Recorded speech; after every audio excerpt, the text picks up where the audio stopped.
pwede sa ano? Yung lang ba pwede sa ano? No. Puro ugat na nandun.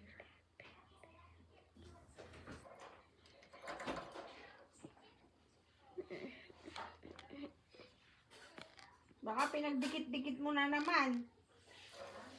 Yung kamatis sa sili, baka pinagdikit-dikit mo na naman. Do not. Oh my God, what are you doing?